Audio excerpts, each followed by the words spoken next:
Like, obviously I can like touch my toes, but I couldn't like, touch my toes.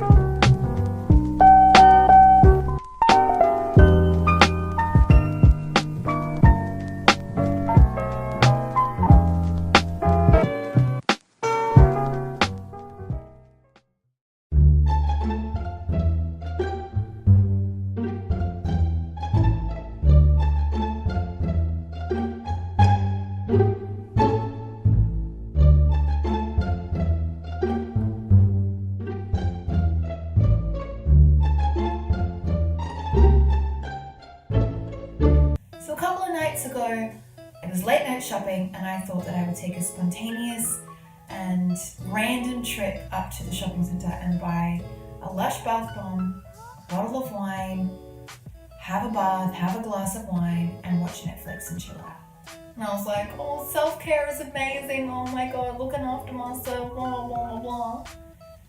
And I started thinking, like, that's not self-care, is it? Like, that's definitely treating myself. I was like, what do I do for self-care? How do I look after myself? I think as I've progressed in my health journey, particularly my mental health journey over the last 4 weeks, I've really started to realize that I need to make a distinction between what is treating myself and what is actually self-care. A treat is just that. It's something I do once in a while. It's something really indulgent. It is going and having a bath or eating chocolate or having a glass of wine or whatever it is. It's indulgent. But self-care doesn't necessarily have to be that. Self-care can be something very simple. And for me, self-care is improving your mental and physical well-being one small bit at a time. It's an everyday or almost everyday practice. When you do a YouTube search for self-care videos or a Pinterest search for that kind of stuff, you get loads of lists and videos about what self-care really is and what it should be. And that can be really confusing. As someone who has faced and is still currently facing depression and anxiety, self-care changes a lot. If I have this idea in my head of what self-care should be and I don't practice those, then I feel as though I'm not caring about myself. I'm sweating a lot.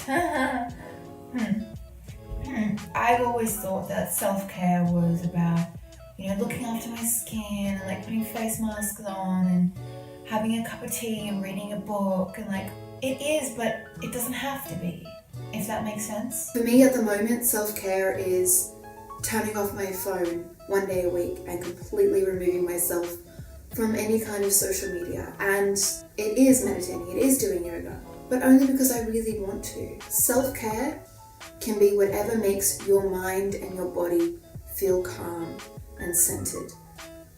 It can be a routine, it can be having a cup of tea every morning, or it can be doing yoga once a week. It can be a little bit more indulgent, or it can be very normal and daily. In 2 weeks or 3 weeks or whenever my next depressive episode is going to come about, self-care is probably going to be getting out of bed and washing my hair. And I guess just to extend from that a little bit, I like to practice my depressive self-care techniques when I'm feeling fine, so that when I am in a depressive episode, these things don't feel so difficult, because oftentimes everything can feel like it's a challenge. And those sort of things are exercise, meditation, and yoga. This is incredibly vulnerable. So the first one is meditation. Been trying on and off to do it for years, but meditation has been incredible for me. For me, it's not about sitting down and being silent and being still and not doing anything. It's about bringing awareness back to my own body, back to how I'm feeling, back to how my body is feeling, my mind is feeling.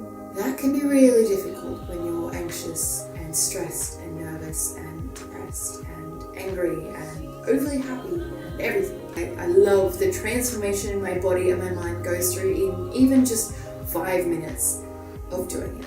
I'm no meditation expert, I don't do it every day, I haven't done it for very long, but they're definitely stuff that have helped me.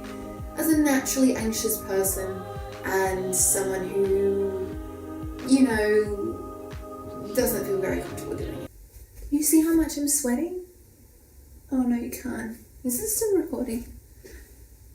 Man, if that wasn't recording.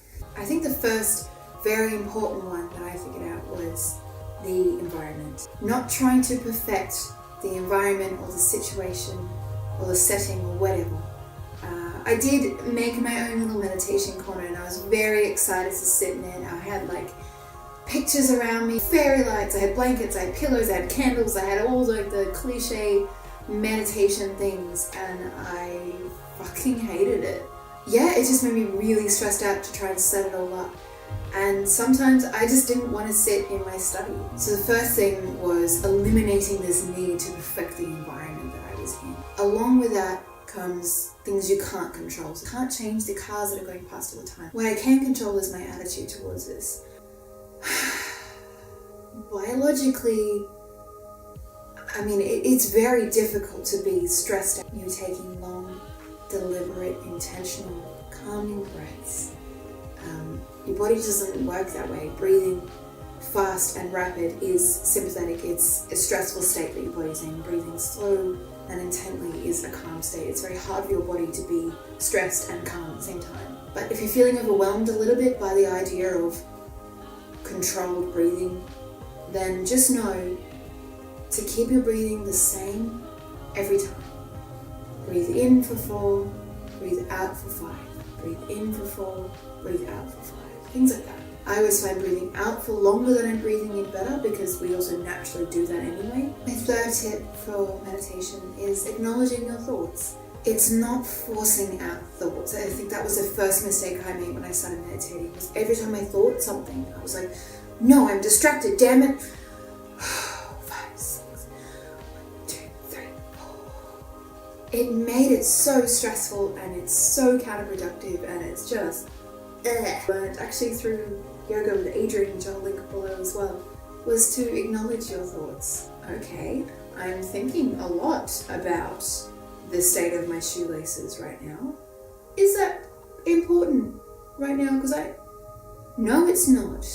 It might not work every time, and I've got a few little tricks I use as well when it doesn't work, but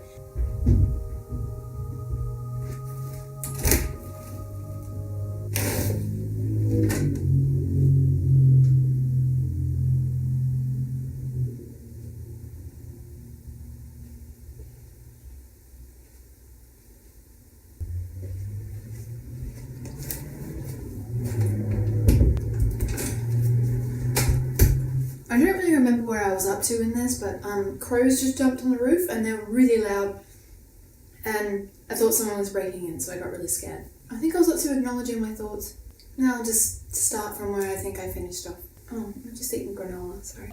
If I find that I really can't get a particular thought out of my head, I sometimes will have a notebook handy and I can literally just write down all of the crazy thoughts that I have while meditating. If I just have a book handy or a notebook or piece of paper or anything, I can just write. I thought today about how the store would be out of my favourite coconut cream.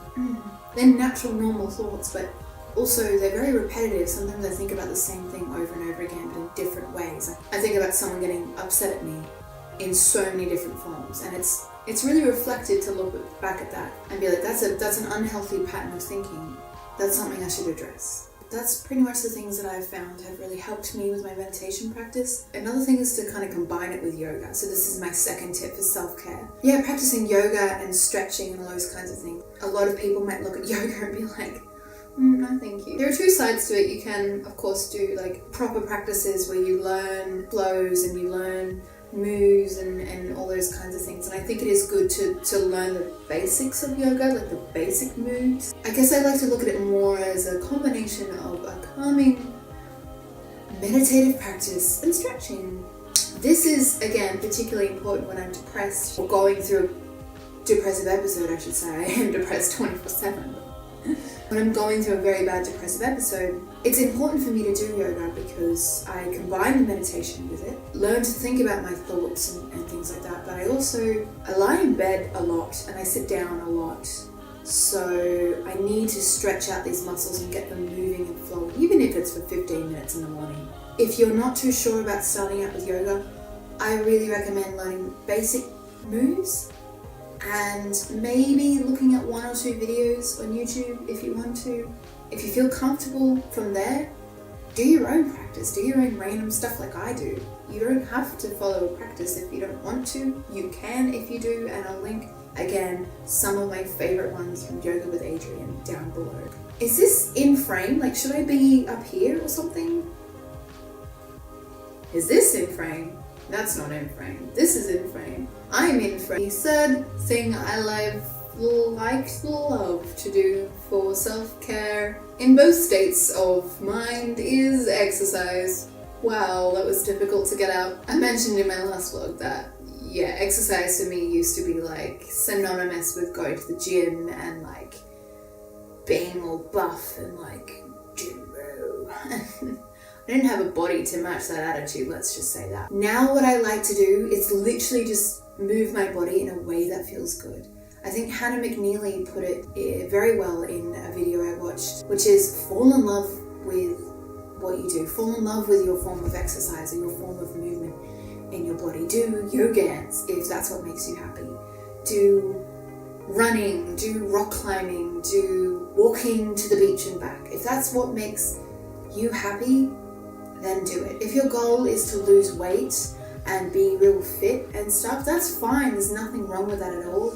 If that's my only goal, I forget to be happy with myself along the way. I think just saying be okay with your body, be happy with who you are is such a fucking cop-out of a statement. Learn to appreciate your body in small ways. Learn to appreciate how flexible you can actually get to be. And I'm moving my body. I'm, releasing endocannabinoids. Turns out it's actually not endorphins, because endorphins can't get through your blood-brain barrier. Nerd alert! If you're going to take anything away from this video, it'd be that self-care doesn't have to be indulgent. It doesn't have to be, a 20-minute long soak in the bath, face mask on, chocolate eating, Netflix binge watching session. Self-care can and probably should be something that you do, every day, week, or month, that improves you mentally, physically, emotionally. It can seriously just be taking 5 minutes away from your screaming and fighting family to have a cup of tea outside. It can be anything that you do for yourself. I'm gonna go meditate outside because I am so nervous from doing this. I'm very worked up and hot, and I need to go for a bike ride as well. I'm gonna listen to Stephen Fry while I go for a bike ride.